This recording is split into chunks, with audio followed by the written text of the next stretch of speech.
Good morning, Joe. How are you today?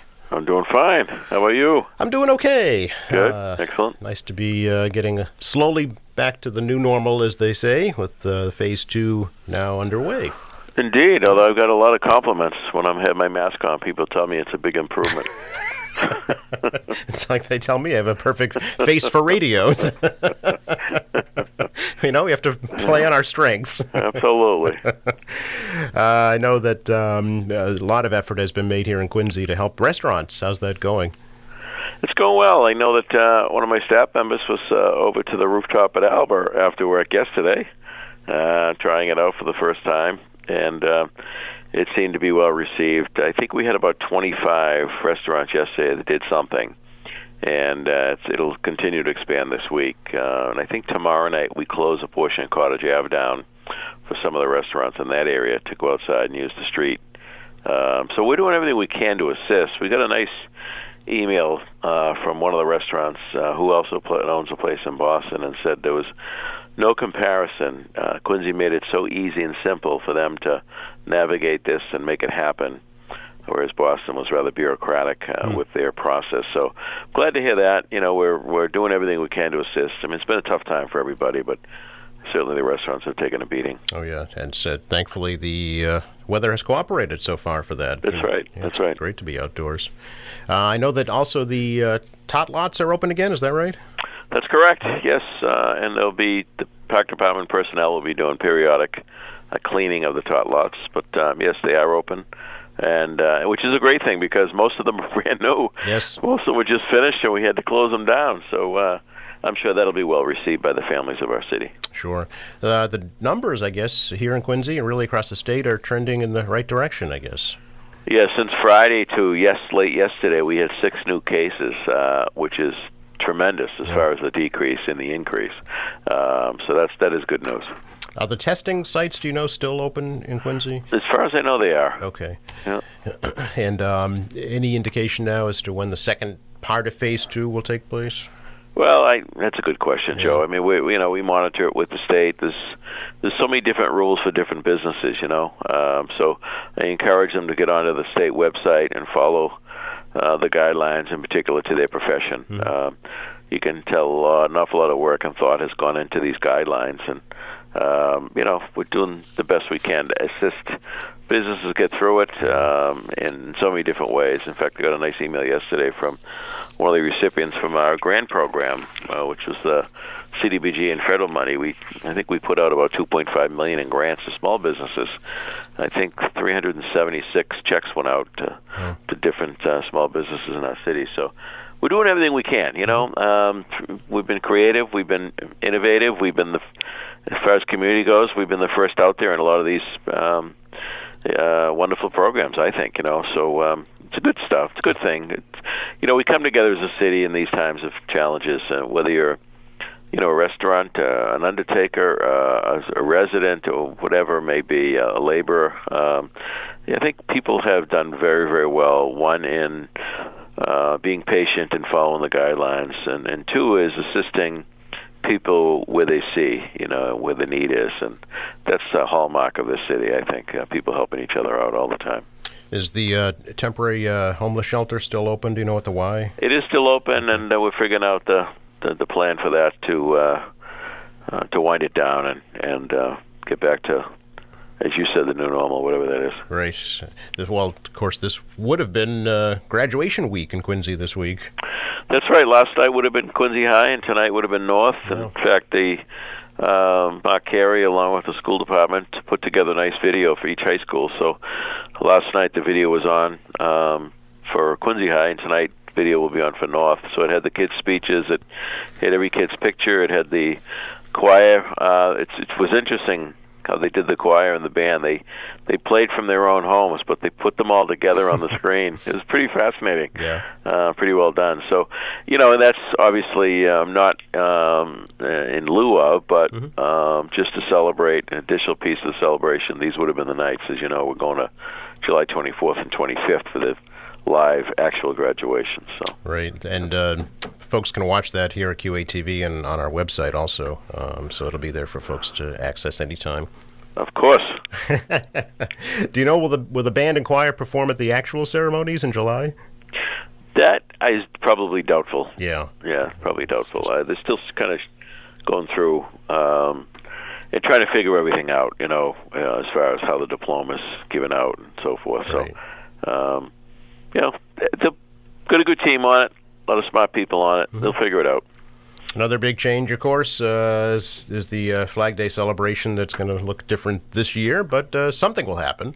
That's right. We didn't want it to go uncelebrated or unnoticed, and so we decided to raise a flag with 2 ladder trucks down at Marymount Parkway, where traditionally the parade is held. Mm-hmm.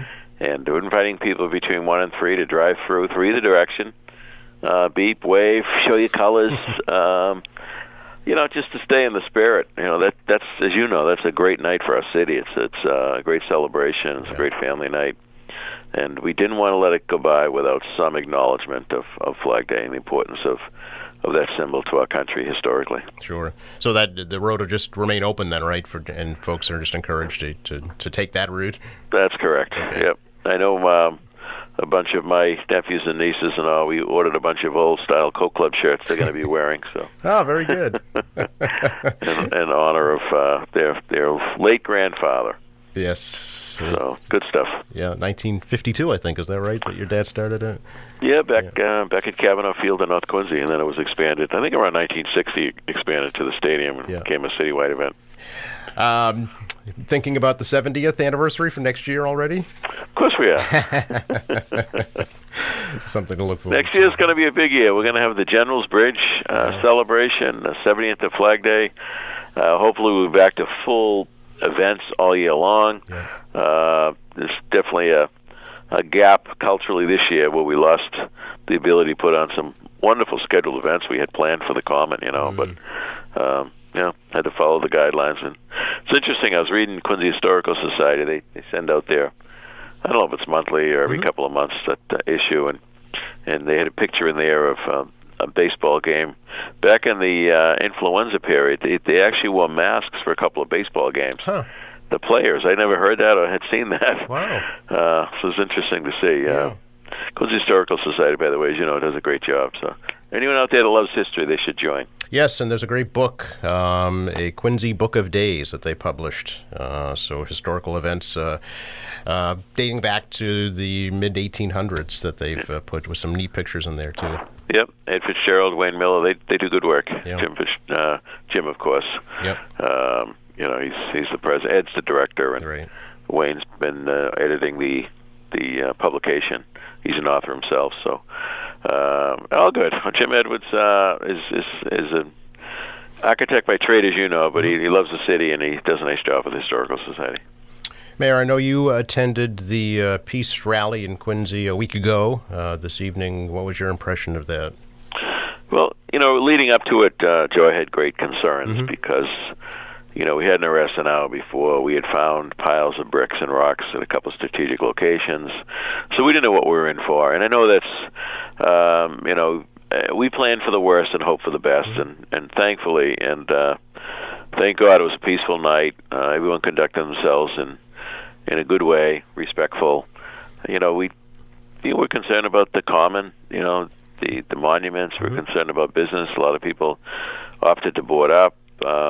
Concerned about anybody getting hurt, no matter their intention. So it worked out well, and I certainly give a lot of credit to the organizers. There was no malice in their intentions. As I said before, Joe, we were flying a little blind because we had no idea what the program was going to be. If there was going to be a program, was it going to be a stand demonstration? Were there going to be speeches? Was there going to be a march? So, we were adjusting as the night went on. We didn't learn until like a couple hours before they were going to do some speeches in front of the First Parish Church. So, we adjusted to that with the police and made sure that everyone involved was safe. So I'm proud of our city. It's a great city. We're not without challenges, but it's a great city, and we showed true colors the other night. What do you think about this new movement, defund the police? I think it's kind of foolishness. I really do. I look at our police department. I can't speak to any other city, but I can speak to mine. And, most police activity and action is in response to a phone call, is response to a 911 call, Joe. People looking for help. It's, whether it's somebody, medically suffering, whether it's a breaking and entering, whether there's a drug deal going down, whether there's a unruly party, whether there's domestic violence. These men and women of our department see the worst in people every day. And it's not an easy job, and they're responding to help people, to provide safety, and so I think it's an overkill, a knee-jerk reaction. I'll say this: I think the proof is in the pudding in any community. As you know, we're a city of immigrants, Joe. We've got a very diverse population, and we have few issues. I think one of the keys is how we invest in education, how we invest in our parks, how we invest in our libraries, our recreation programs.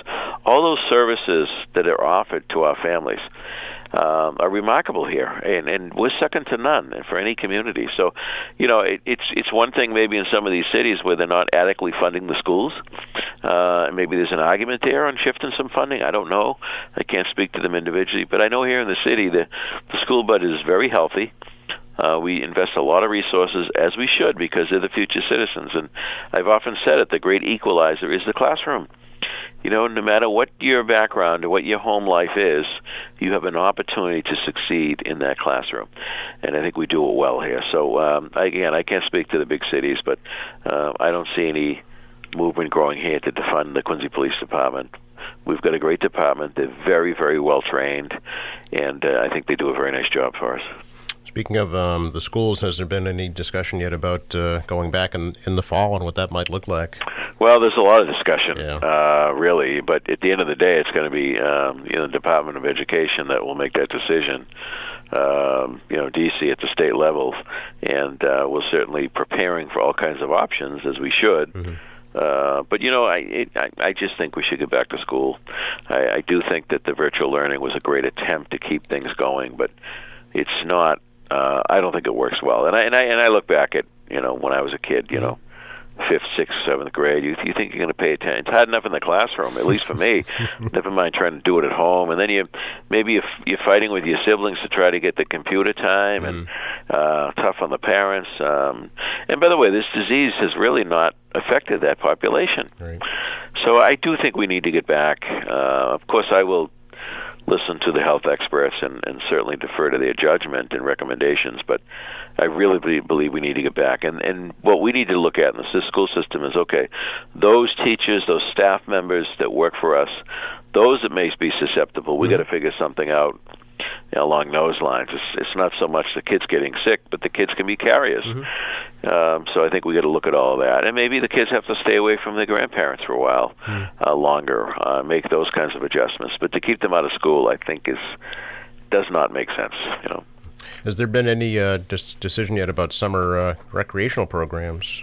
We're still kicking that around. Okay. I know that we've got over 1,000 kids that signed up for the school summer program, which is going to be virtual learning. Right. Although the state's talking about the special needs program, you may be doing that in person. One of the frustrations with all this, I know everybody is well-meaning, Joe, is that, there's just so much discussion and so many opinions and suggestions. Every day it's something new or something different, so it gets a little challenging to weed through what's accurate, what isn't, and then of course making the best decisions we can for our community. And again, it's my hope we're back in full session in the fall. I know that you've waived the fees for the summer programs this year to help. Yes, we did. We wanted to make it as easy as possible for people, and some of these families, one of their parents may be out of work and may have trouble, paying that fee. So we thought it made sense. Speaking of fees, are the deadlines now? Everything is due, is that right, in terms of property taxes and excise taxes, what have you? Yes, indeed. Yeah. Yes, indeed. It's now catching up to itself. Right. I know yesterday was a big day in the Treasurer's office, so we appreciate people working with us on that. I know a lot of people like to deliver that in person and had to drop it in the mail or put it in the Dropbox. There's just some people that just like to hand it in, physically do it, and I understand that. We had a number of that yesterday. Did you? But we did practice good social distancing. We had everything laid out nicely, and of course all the counters have been adjusted with glass not only in front but on the sides as you're at the counter. So you're as best protected as you can be. So we did that in a number of the city buildings so that folks that can come in feel comfortable with everything, as our employees should feel comfortable with it as well. Is it just City Hall that's open now? The other buildings? No, the others are open as well. The only thing that we're not fully open yet is the library system. That's a little different animal to deal with, and we're trying to work through that and see what happens there. Megan and her staff have been a lot of things online. Yes, certainly working hard, but letting people in and out of the library on a regular basis, we're just not quite there yet. Right. Appreciate your time, Mayor, as always. My pleasure. And tomorrow night, Joe, we say farewell to our school superintendent. Oh, is it tomorrow night? That's his last night. Oh. That's his last school committee meeting. He'll be finishing out this week. He starts at Quincy College next week, so certainly his mother could be listening this morning, the great Betty DeCristofaro. She's proud of her Ricky, as she calls him. And so we're grateful for his, I think it's 42 years of service in the system. Probably one of the longest serving superintendents in our city's history. Wow. Just did a remarkable job. I'm looking forward to working with him for the college to succeed, because I think he'll bring with him, I know he'll bring with him a great skill set and a set of talents that place needs. He's a great manager and a quick study, and knows how to manage people, knows how to manage budgets. So he's been remarkable for our school system. The guy that works very, very hard, 7 days a week, takes calls from everybody. So I'm very, very happy for him, grateful for his years of service. Look forward to working with him at the college, and it won't be the last we've heard of the good Dr. DeCristofaro, but his service to our Quincy Public Schools is coming to an end, and we're a little saddened in some ways, happy for him, but grateful for his incredible years of leadership and service. Yeah, I know he'll officially declare the class of 2020 graduated tomorrow night, because they need that declaration. That's correct. Yeah. Yep. How is the search going for a successor? Well, it's underway. I don't know if the Lord Jesus himself came down, could fill the requirements we're asking of the next person. But it's well intentioned. It's an important position. It's one of the top positions in government, and you certainly want to have a good search. You want to be able to say at the end of the search, we got the best candidate that we could find. I happen to think we've got some good ones in-house, but certainly we'll go through the process. We appointed, as you know, a committee that's reviewing the applications, and then we'll have interviews, and then they'll recommend between 4 and 6 candidates to the school committee, and then, of course, it's the decision of the school committee to select the superintendent. It's probably the biggest job we have. Yep. Years ago, Ed Reform took all of the hiring away except for school nurses. That's done mainly by the superintendent and principals now. So our big decision really is hiring and reviewing the superintendent. Yes. So we have a good group on the school committee. They take their roles seriously, and some nice backgrounds there. So I think the school system will continue to be well served. Very good. Mayor, I appreciate your time. Please enjoy the nice weather. Yes, we get a nice day, and then the clouds are out again. Yes. Hopefully we can get some consistency going soon. And we'll see you under the flag on Berrybaum Parkway. Sounds good. On Sunday. Thanks, Joe. Thank you. Yep. Bye now.